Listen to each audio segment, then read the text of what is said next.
Minhas queridas irmãs, meus queridos irmãos, boa noite a todos. Boa noite. Que Jesus nos abençoe em mais esta feliz oportunidade que temos de estarmos aqui reunidos, ocupando o nosso tempo de forma útil para juntos estudarmos um pouco mais o seu Evangelho à luz da doutrina espírita. Registrou o evangelista João, no capítulo 14 do seu Evangelho, uma promessa que Jesus nos fez antes de voltar ao mundo espiritual. E João registrou o seguinte: se me amais, guardai os meus mandamentos, e eu rogarei ao meu Pai, e ele vos enviará um outro Consolador, para que fique eternamente convosco, o Espírito de verdade, que o mundo não pode receber, porque não o vê e absolutamente não o conhece. Mas quanto a vós, conheceram-eis, porque ele estará convosco, ele estará em vós. Porém, o Santo Espírito, que o meu Pai enviará em meu nome, vos ensinará todas as coisas e vos fará recordar tudo que vos tenho dito. Com este registro, Jesus nos promete enviar um Consolador para ficar eternamente conosco, para relembrar tudo que ele tinha ensinado e ensinar muitas outras coisas. Ora, para que esta promessa pudesse ser cumprida, foram necessários aproximadamente 19 séculos para preparar o caminho, preparar o terreno para que este Consolador pudesse chegar até nós. O século XVIII e o século XIX, quando ele chega, são os séculos em que percebemos as principais providências da parte de Deus para que o terreno fique preparado. Século XVIII, muitos encarnam, século das luzes, espíritos chamados de iluministas, enciclopedistas, trabalhando com a razão, trabalhando com a liberdade, começam a preparar o terreno. Os Estados Unidos da América têm a sua independência, a França tem a sua revolução, solicitando ideais de liberdade, de igualdade, de fraternidade. Ao final, temos a missão que foi dada a Napoleão, ao final do século XVIII, que foi dada a Napoleão e que ele não conseguiu cumprir porque foi traído pelas suas próprias fraquezas. Mas tudo providências de Deus para preparar esse terreno, para cumprir aquela promessa que ele fez. Mas após Napoleão, a França toma rumos de liberdade, de igualdade, de fraternidade. Vem a Revolução Industrial.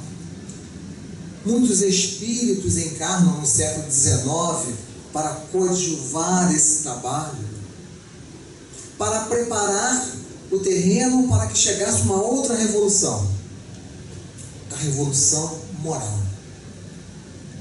Mas para tal, era necessário que alguém no plano físico estivesse preparado para receber este Consolador. E este alguém foi escolhido por Jesus, alguém preparado, alguém que já tinha um histórico de vida na área da educação, alguém muito preparado. E ele encarna então em 3 de outubro de 1804. Recebe o nome de Hippolyte Léon Delisle Rivail. Ele nasce em Lyon. Logo toma gosto pela ciência, pela filosofia. Aos 10 anos de idade, a sua família o manda para estudar com ninguém menos do que John Henry Pestalozzi, na Suíça, em Yverdun. Em verdade, pelas últimas pesquisas feitas pelo companheiro Charles Kemp, francês, casado com uma brasileira, o professor Rivail e sua família não moravam em Lyon, moravam em Bourg-en-Bresse, 80 quilômetros de Lyon. E a sua mãe foi para lá, para uma casa de águas minerais artificiais, porque para tratar do final da sua gravidez. E lá ele nasceu. Então, certamente, depreende-se que depois continuaram a viver em Bourg-en-Bresse, já que eles lá moravam. E Bourg-en-Bresse até Yverdun são 200 quilômetros. E ele foi para Yverdun, estudou com Pestalozzi. Quando ele estava, em 1823, ele estava com 19 anos, portanto, que ele nasceu em 1804, ele já estava de volta à França. Já publica o seu primeiro livro, porque ele se bacharelou em ciências e letras. Falava 5 idiomas: inglês, italiano, espanhol, holandês, alemão. Publica o seu primeiro livro em 1823. Essas características são para que a gente possa se lembrar e entender quem é esse que Jesus falou: olha, é você que vai para receber o Consolador que eu prometi. Então, quando ele volta para a França, aos 19 anos de idade, em Paris, ele publica o seu primeiro livro na área da educação. Depois ele vai publicar vários outros livros na área da educação. Em 1826, ou seja, aos 22 anos de idade, ele funda o Instituto Técnico Rivail para pregar aquilo que ele aprendeu com Pestalozzi, em sociedade contínua. Em 1832 ele casa, se encontra outra coadjuvante que Jesus mandou para poder ajudá-lo a receber o Consolador, Amélie Gabrielle Baudet.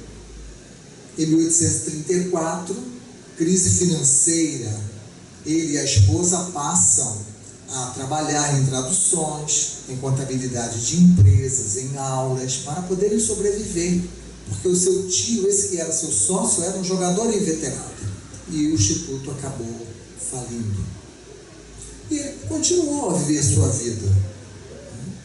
Já está entrando na década de 40, 1840, ele publicando seus livros, ele dando suas aulas e tocando a vida. Tocando a vida. Só que em paralelo a isso, a providência divina já tinha também tomado outras providências, agora lá nos Estados Unidos, em Hydesville, no condado de Wayne. Lá em Hydesville, numa tosca cabana, alguns fenômenos começaram a acontecer, que poderíamos chamar de uma casa mal assombrada: barulhos, ruídos, arranhões. E aquilo foi crescendo, e aí, para resumir a história, até que chega ao ponto em que as meninas, que eram as doadoras de fluido para que o fenômeno acontecesse, as meninas conseguem estabelecer um diálogo com esse barulho. E descobre-se que tratava-se de um homem que havia sido assassinado naquela casa e havia sido enterrado naquela casa. Charles Roswell. E assim estabelece-se uma telegrafia espiritual, onde ela perguntava e ele respondia sim, não, através de batidas. Depois a vizinhança veio, estabeleceu-se uma telegrafia mais apurada, de tal maneira que conseguia se formar palavras, conseguia se formar frases. Depois chegou-se a chamada mesa girante, em que elas perceberam que quando colocavam as mãos sobre as mesas e se concentravam, a mesa dava batidas, e aí se estabeleceu esta telegrafia e começou a se conversar com os espíritos. Mas tudo dentro de propósitos fúteis. de darem espetáculos, tanto que elas foram para Rochester, foram para Nova York, para dar espetáculos nos salões. Mas aquilo, como registrou o escritor Arthur Conan Doyle, no livro A História do Espiritismo, o escritor do Sherlock Holmes, era uma invasão organizada dos espíritos. Era a providência de Deus que fez com que o Polito Leon Denizar Rivail nascesse, seguisse o seu caminho de educador, já estivesse agora com 50 anos de idade, e o fenômeno das mesas girantes saíssem da América e viessem para a Europa, para que essas duas frentes se dessem as mãos, para que pudesse chegar o Consolador prometido. Pois as mesas foram girando pelo mundo, foram girando pela Europa, chegaram a Paris. Em 1854, ou seja, o professor Rivail tinha 50 anos de idade, ele ouve por primeira vez falar das mesas que giravam. Ele que era um estudioso do magnetismo desde 1823, desde os 19 anos de idade. Quando o senhor Fortier, que era um magnetizador, veio lhe dizer que as mesas giravam, ele achou algo natural. Por quê?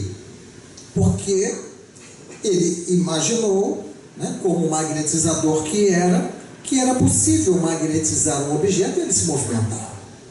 Mas depois o senhor Fortier voltou e falou: professor, tem mais, não é só isso, as mesas também pensam e falam. E aí ele diz: agora é outra coisa. Agora vocês vão ter que me provar que as mesas têm nervos para sentir, que as mesas têm cérebro para pensar. Até então, isso para mim é uma história para fazer dormir. E assim a coisa continuou. Em janeiro, início do ano de 1855, o senhor Carlotti, um outro amigo, já de 25 anos, vem e me diz: professor Rivail, são os espíritos que falam através das mesas. Venha ser um dos nossos. Ele diz: vamos ver. Ele era um investigador nato, alguém que não tinha nenhum preconceito, nenhuma ideia preconcebida, que analisava qualquer coisa que lhe mostrasse com bom senso e com lógica. E assim, ele certa vez, agora estamos já em maio de 1855, ele vai na casa da senhora Roger, que era uma sonâmbula, e lá ele conhece a Madame de Plano-Maison, que fazia sessões de mesas girantes em Paris, na rua Grande Batelier, número 18. E ele é convidado para assistir à sessão da mesa girante. Na semana seguinte, ele vai à casa da senhora de Plano-Maison e vê as mesas girarem por primeira vez. Observem que isso tudo para se cumprir a promessa do Cristo. Ele vê por primeira vez as mesas girarem, começa a se interessar pelo assunto, percebe que ali tinha algo muito grande, que era preciso ser estudado. Mas na casa da senhora de Plano-Maison, a reunião era também fútil, era só para saber coisas pessoais, para distrair, e ele vê que ali não seria um campo para o seu trabalho. Ora, lá ele vai conhecer o senhor Baudin, que também fazia sessões de mesas girantes na sua residência, na rua Rochechouart, e ele passa a frequentar também a residência do senhor Baudin, onde lá as reuniões eram sérias, já tinham um fim nobre, já queriam entender aquela filosofia que os espíritos traziam. Depois, no ano seguinte, 1856, ele conhece o senhor Rostand e também passa a frequentar as reuniões semanais de mesas girantes na casa do senhor Rostand e da senhorita Jaffé, da rua Tiquetone. E quando ele começa a se aproximar de tudo isso, logo as pessoas percebem naquele homem, naquele professor, naquele educador, uma liderança, alguém com alto poder de síntese, alguém que liderava o processo, e naturalmente fizeram chegar até suas mãos tudo que eles tinham anotado até aquele dia. Já tinham 50 cadernos com anotações. E resumindo muito a história, em 18 de abril de 57, olha que ele viu a mesa girar por primeira vez em 55. 2 anos depois, ele publica o Livro dos Espíritos, com base em tudo isso que ele recebeu e com toda a experiência, as perguntas que ele fazia. Quando ele vai publicar esse livro, ele diz: eu não posso assinar o meu nome, sou uma pessoa conhecida, sou um educador, tenho muitos livros publicados. Esse conteúdo não fui eu que escrevi, foram os Espíritos, tanto que a obra se chama O Livro dos Espíritos. Que fácil. Os Espíritos lhe aconselharam: assine o pseudônimo Allan Kardec, que é o nome que você teve numa encarnação passada, ao tempo dos druidas. E assim foi feito. Ele publicou em 18 de abril a primeira edição de O Livro dos Espíritos, com 501 perguntas e 3 partes: doutrina espírita, leis morais, esperanças e consolações. Até que, em março de 1860, ele vai publicar a segunda edição e definitiva, com 1019 perguntas, com 4 partes. Porque a primeira parte da doutrina espírita ele dividiu em 2, das causas primárias e do mundo espírita, e manteve as terceiras e quartas partes, das leis morais e das esperanças e consolações. Estava cumprida a promessa de Jesus, desde 18 de abril de 1857, mas não estava ainda concluída a missão do agora Allan Kardec, porque em 18 de abril o professor Rivaio sai de cena e entra em cena Allan Kardec. Nasce Allan Kardec, e como que se morresse o professor Rivaio. E a partir dali ele vai ter um longo trabalho para complementar a sua missão.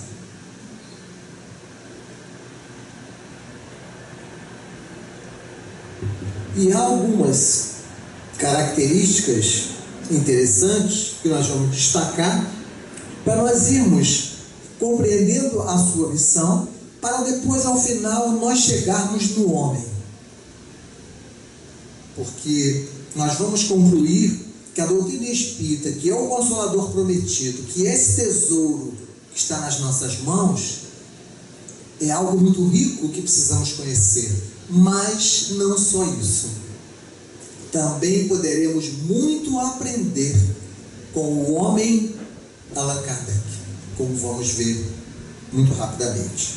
Ora, muito interessante que na primeira edição da obra, O Livro dos Espíritos, ele vai dizer que ele formulou perguntas algumas vezes, e aí os espíritos respondiam, e outras vezes os espíritos davam comunicação espontânea. E aí o que acontecia? Ele elaborava depois uma pergunta para que coubesse aquela resposta. Uma vez que ele utilizou no Livro dos Espíritos as perguntas e respostas. Na primeira edição, o livro tinha 2 colunas. Numa coluna ele botava a pergunta e a resposta, e na outra ele fazia um texto direto. Ele comentava praticamente a pergunta e a resposta. Na segunda edição ele acabou com as colunas, botava a pergunta e a resposta, e ele colocava, quando necessário, os seus comentários. Então, ele vai dizer que havia perguntas diretas e havia instruções dadas pelos espíritos espontaneamente, que ele então criava a pergunta. E a gente fica pensando, quando a gente pega o Livro dos Espíritos, muitas vezes eu pessoalmente fico na dúvida do que admirar mais, se a resposta dos Espíritos ou se a pergunta de Allan Kardec. Porque não adianta você ter um gênio na sua mão se você não sabe perguntar. E ele, talhado para a missão, ele sabia perguntar. Em verdade, a gente vai concluir que ele era também um dos espíritos superiores que trouxeram a doutrina espírita, só que ele era o encarnado. Ele veio para organizar. Mais à frente a gente vai voltar a isso. Ora, então é ele que vai estabelecer a metodologia para lidar com os espíritos, onde ele vai usar o método experimental, onde ele vai ver o fenômeno para daí concluir como que esse fenômeno acontece. Ele não tinha uma teoria pré-concebida. Ele partia da observação para voltar e formular leis, usando o método experimental. E ele só validava o resultado se ele resolvesse todas as questões. E muitas hipóteses ele levantava e todas tinham que estar resolvidas por aquela instrução dos espíritos. Ele cria o chamado controle universal do ensino dos espíritos, tudo método dele. Isso é trabalho dele. E que ele logo percebeu que os espíritos nada mais eram do que nós que morremos, ou seja, o homem sem corpo físico, e que existia tanto espíritos muito evoluídos como os pouco evoluídos. Ele precisava perceber se aquele espírito que ele estava conversando estava falando de fato uma verdade, algo sério ou não. Então o que ele passa a fazer? Ele usa um método em que ele quer receber a mesma informação por vários médios diferentes, em vários lugares diferentes, por vários espíritos diferentes, sem eles se conhecerem. E quando a informação bate, ele considera aquilo como uma verdade. Só para a gente entender a missão deste homem. Porque, às vezes, quando a gente não estuda com profundidade, primeiro, pelo menos foi a minha experiência foi essa, né, de estudo. A gente passa a achar que nós somos kardecistas, né? Aí Allan Kardec vem e diz, não, a doutrina não é minha, então, consequentemente, nós não podemos chamar o espiritismo de kardecismo, porque não é de Kardec, é dos espíritos. Aí depois você descobre que ele é o codificador, que é um nome que só se usa aqui no Brasil, né? Codificador. Codificador é aquele que codifica. E aí a importância dele de kardecista, não é kardecista, vem cá para baixo, né? E aí você diz, não, ele é o organizador, é aquele que pegou os papeizinhos e arrumou e tal. Depois você continua estudando. E aí você percebe que não, que ele é um dos espíritos que trouxe esse conteúdo. Como ele mesmo vai deixar isso transparecer, apesar de toda a sua descrição, conforme nós vamos ver. Ele vai dizer que tudo foi pela psicografia, né? Através das médias, meninas. Aqui nesse trecho, ele vai dizer assim, que todo o material ele comparava, ele fundia as respostas, ele coordenava, classificava, e muitas vezes aqui ele não se deu conta do que falou, retocava no silêncio da meditação, ou seja, ele retocava no silêncio e na meditação, para a gente perceber que ele não era apenas aquele quem organizava, aquele quem codificava.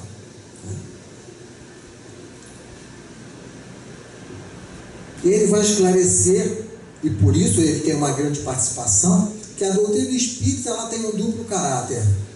Ela é divina, porque vem da revelação dos espíritos. E ela é humana, porque é preciso que o homem trabalhe. Ela é fruto da elaboração do homem também. Por isso ele vai falar, tem que estudar, comentar, comparar, a fim de tirar as aplicações. E ele faz uma previsão, como todo espírito superior tem condições de prever o que vai acontecer.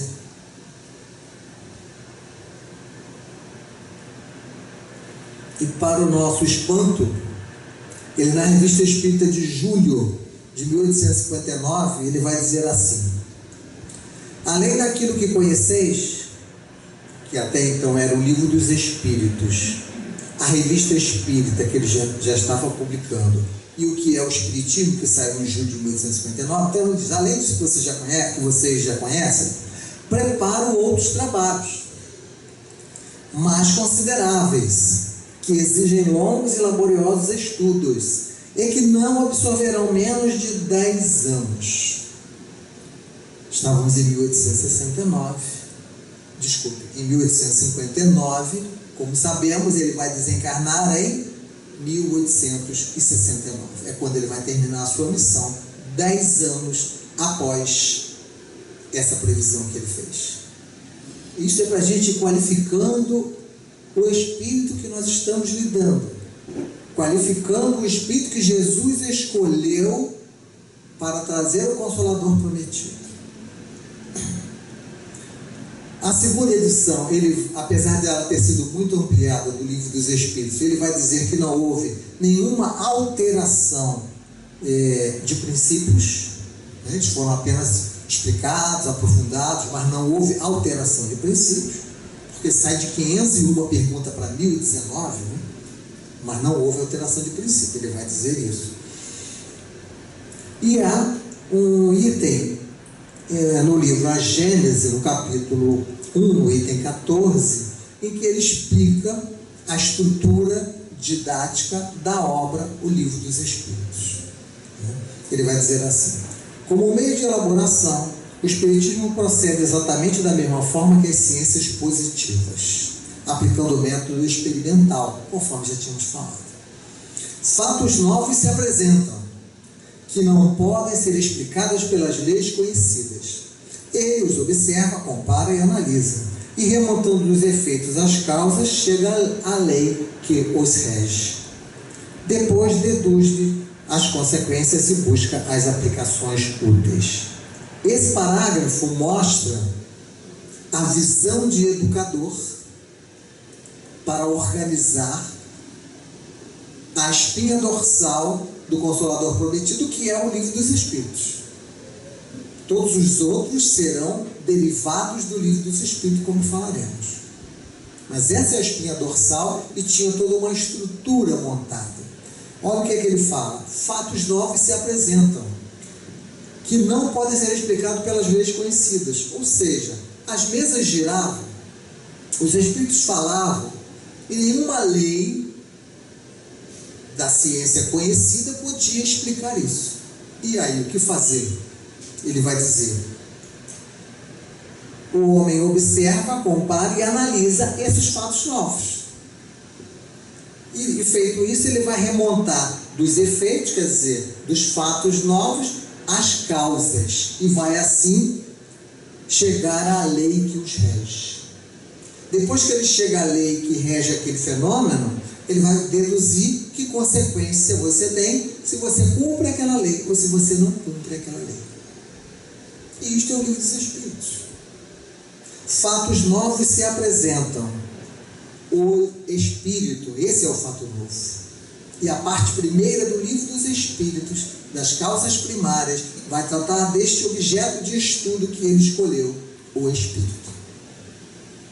Vai mostrar a criação de Deus. E ele vai aprofundar esta parte primeira do livro A Gênese, que vai ser o último livro que ele vai publicar em 1868. Fatos novos se apresentam, ele os observa, compara e analisa. É o que ele vai fazer na parte segunda do Livro dos Espíritos, do mundo espírita. Ele vai analisar o objeto de estudo dele, espírito, e vai avaliar, vai comparar e analisar. Vai ver o espírito no mundo espiritual, vai ver o espírito no mundo físico, saindo do mundo físico para o mundo espiritual, saindo do espiritual para o físico, estando no físico influenciando o espiritual, estando no espiritual influenciando o físico.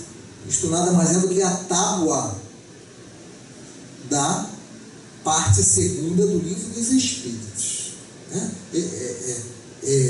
Esta estrutura, este estudo foi feito pelo nosso companheiro Cosme Massi, lá de Curitiba. Nós só estamos aqui repetindo aquilo que está no estudo dele. E então ele chega às leis que os regem. O que é isso? Senão a parte terceira do livro, a parte segunda, desculpe, antes da parte terceira, ele vai aprofundar aonde? No Livro dos Médiuns, onde ele vai analisar a parte experimental da doutrina espírita. O Livro dos Médiuns é em 1861. Depois, chega as leis que os regem, que é a parte terceira do Livro dos Espíritos, as leis morais, que ele vai aprofundar em 1864 no Evangelho segundo o Espiritismo. E depois vai deduzir as consequências e aplicações úteis na parte quarta do Livro dos Espíritos, das Esperanças e Consolações, que ele vai aprofundar na obra de 1865, O Céu e o Inferno. Só para a gente entender que essa é a estrutura para poder completar a missão de Allan Kardec. Então, resumindo, antes da gente falar um pouco do homem, a linha do tempo, vamos dizer assim, da sua missão, ele vai levar 13 anos e 10 meses para cumprir a sua missão. Desde maio de 1855, quando ele vê por primeira vez as mesas girarem na casa da senhora de Plano-Maison, até ele desencarnar em 31 de março de 1869. São 13 anos e 10 meses. Resumidamente, o que ele fez nesses 13 anos e 10 meses? Publica, em 1857, o Livro dos Espíritos. Abril. 8 meses depois, janeiro de 58, ele começa a publicar a Revista Espírita, essa ilustre desconhecida dos espíritas. Ele vai publicar até desencarnar, todo mês, um volume. Ele publica 135 volumes, que é uma obra riquíssima. Por que ela é riquíssima? Porque é só nela que a gente vai conseguir ver o homem. Nas obras chamadas básicas, ele tem a descrição. Ele deixa que os espíritos apareçam e ele não se deixa aparecer. Mas na Revista Espírita ele aparece como homem, ele opina e ele argumenta, e ali a gente vai conhecer o homem. Janeiro de 58, então, ele começa a publicar mensalmente, sem computador, a Revista Espírita todo mês.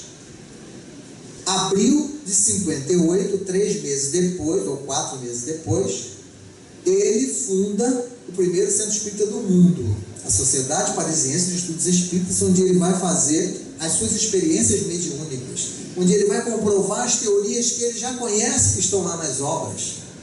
E a gente vai ver, Kardec, você está perguntando isso? Está lá na questão número tal do Livro dos Espíritos.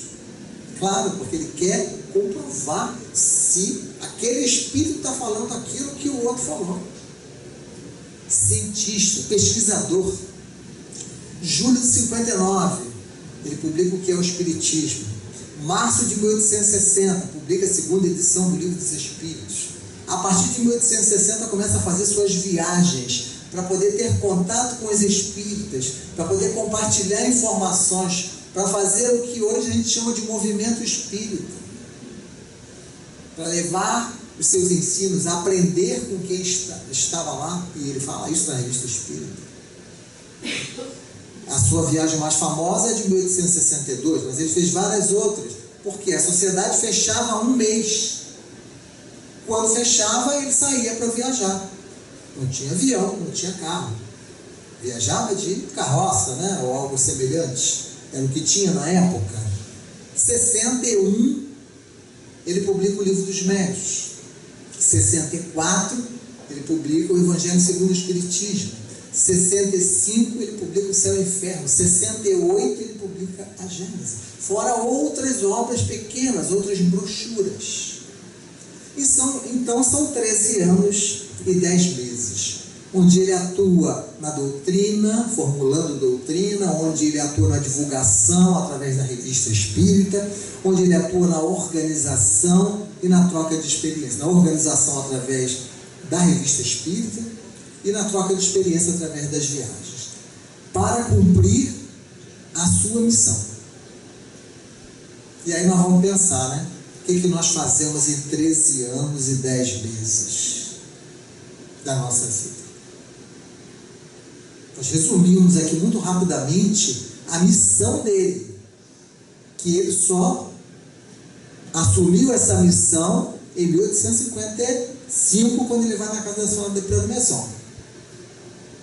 Até então ele era um professor, que foi se preparando, esperando as coisas se cruzarem para poder trazer o Consolador prometido por Jesus. Ora, mas como falamos, é na Revista Espírita que o homem vai se mostrar. E aí a gente vê a nossa grande responsabilidade, né? Nós estamos numa casa espírita. Nós temos conhecimento, acesso à doutrina espírita.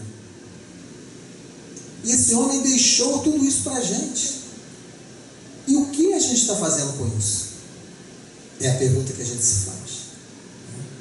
Estamos utilizando adequadamente?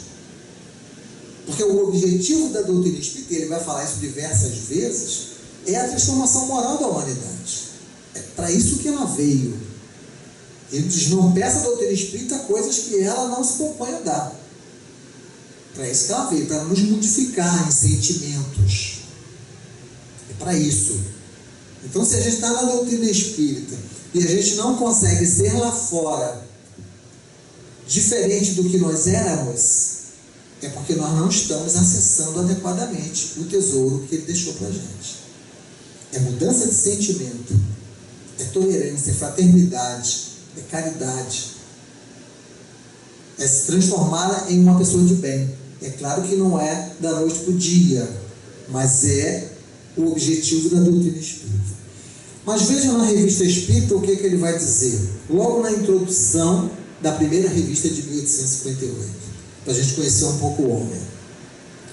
Nossa revista será assim uma tribuna aberta. Então ele não tinha receio de debate. Uma tribuna aberta.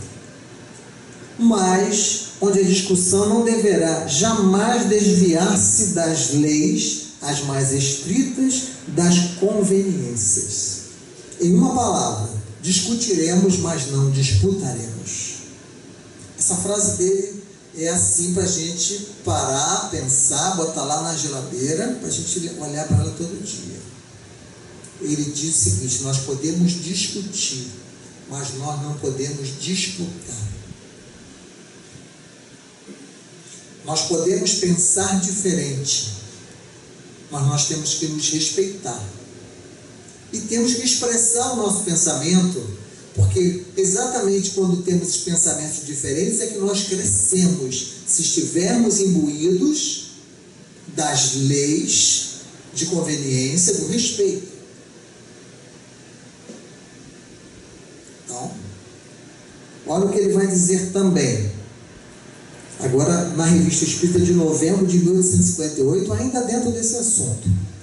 Aí está o que chamamos polêmica útil. Ele vai dizer o que é uma polêmica útil. E o será sempre quando ocorrer entre duas pessoas sérias que se respeitam bastante para não se afastarem das conveniências. Pode-se pensar diferente e com isso não se estimar menos. Outra frase para a gente botar na geladeira. Eu posso pensar diferente do outro, mas isso não pode mudar a minha estima por ele. Não tem nada errado em nós pensarmos diferente. Da mesma forma que eu preciso ouvir o que o outro fala com ouvidos da mesma maneira, tanto se eu tenho afeto, se eu tenho simpatia ou não por aquela pessoa. E nós normalmente não fazemos assim. Por isso que digo, aprender com o homem.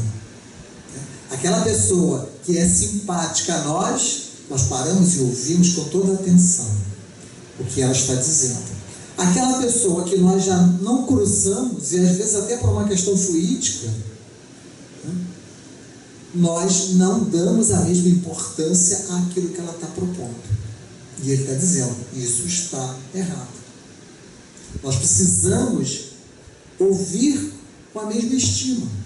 Não podemos deixar de estimar as pessoas porque elas discordam de nós. E aí no movimento espírita, a gente precisa aprender com isso. Aprender. Vejam que ele vai falar sobre a questão de receber informações do mundo espiritual. Isso está na Revista Espírita de setembro de 1859. Aí então é que a gente aprende muito com o homem. Porque se queremos conhecer sobre mediunidade,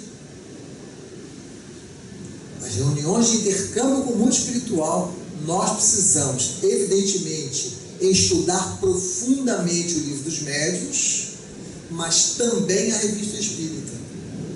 Porque na Revista Espírita nós vamos ver a metodologia de Kardec. Nós vamos ver ele conversando com os espíritos. E aí você começa a ficar íntimo dele. Sabe como é você ficar íntimo de alguém? Você já sabe o que a pessoa pensa. Você já sabe o que ele vai falar. É como se a gente se transportasse da Sociedade Parisiense de Estudos Espíritas e estivesse lá na reunião, assistindo ele conversar com os espíritos. E você vai vendo o método que ele usa, a nobreza que ele tem, a segurança que ele tem. Então, se queremos aprender a lidar com os espíritos, precisamos conhecer a Revista Espírita.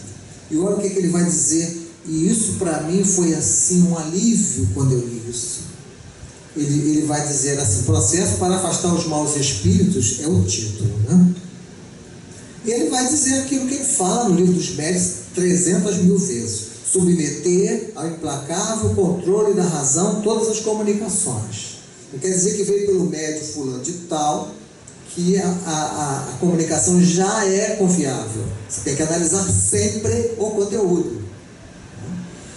E olha o que ele vai dizer: julguemo-los severamente, pois os bons espíritos de modo algum se sentirão ofendidos com esta escrupulosa investigação, porque são eles próprios que a recomendam, que a gente tenha análise, que a gente tenha critério, que a gente tenha bom senso, que a gente analise tudo. Não é porque assinou o nome tal que a gente vai aceitar, não é porque é o médium tal que a gente vai aceitar. Na Sociedade Parisiense ele teve problema, porque o mesmo médium que recebeu várias mensagens do Espírito de Verdade, depois ele recusou uma mensagem. Por quê? Porque ele analisava todas. O passado não garante o futuro, é igual ao investimento. O passado não garante o futuro. E aí o médium não aceitou, assim, melindrou. E olha a última frase que ele fala: nosso primeiro sentimento deve ser o de desconfiança. Allan Kardec falou isso. Nosso primeiro sentimento deve ser o de desconfiança. Desconfiar não é desacreditar. A gente tem que tomar muito cuidado, porque Kardec, uma das suas características era usar as palavras adequadamente com sentido exato. Ele nunca usava uma palavra inadequadamente. Desconfiar quer dizer que você vai analisar. Peraí, deixa eu ver isso. Não é eu aceitar, não é que você está dizendo que aquilo é verídico. Não é isso que ele está falando. Isso só pode ser feito depois que você analisar. Mas que o nosso primeiro sentimento seja de desconfiança. E muitas vezes eu me sentia mal porque eu tinha um sentimento de desconfiança sobre as comunicações. Eu falava: meu Deus, não posso fazer isso. O dia que eu li isso aqui, eu falei: Kardec, você aliviou meu coração, porque agora eu não posso continuar fazendo isso tranquilo, né? Porque eu achava que eu estava fazendo uma coisa errada, né? Um sentimento de desconfiança. Então, resumindo, a gente vai ver nesse homem grandiosidade, nobreza, bom humor. Olha, nos textos da Revista Espírita, como a gente vai ver um homem bem-humorado, né? Nós vamos ver um homem equilibrado, um homem discreto, um poder de argumentação impressionante. Ele começa a fazer um texto e ele começa a falar coisas que a gente já sabe. Fala: Kardec, não precisa repetir isso, eu já sei, isso já sei. Só que ele vai encadeando de tal forma os argumentos que chega uma hora que aquilo que ele quer dizer não tem mais jeito, você tem que concordar, porque ele já construiu uma base sólida de argumentação. Ele não chegou lá e falou aquilo que ele queria, não. Ele vai, ponto. Então ensina a gente como a gente deve argumentar. como argumentar quando nós estamos conversando, quando nós estamos apresentando uma ideia. Aprenda com o homem Allan Kardec. Por isso que ele não pode ser chamado de codificador só, né? A gente chama porque já se habituou. Eu, pelo menos, chamo direto. Mas ele é muito mais do que um codificador. Respondia às agressões com toda a nobreza, com toda a educação. Sempre usava de energia, mas com caridade. Em nenhum momento ele perdia a sua nobreza, a sua postura nobre, mas ele era firme, espírito superior, né? Então ele discutia sempre as ideias e não discutia as pessoas. Essa é a questão. A gente quer discutir pessoas e aí a gente briga, e a gente tem que separar e ver só a ideia que aquela pessoa está trazendo, não modificando sentimentos, vendo de fato aquilo que é útil e aquilo que não é. Então, diante dessa missão cumprida, diante do homem que traz exemplos extraordinários para a gente aprender a lidar, até mesmo no movimento espírita conosco,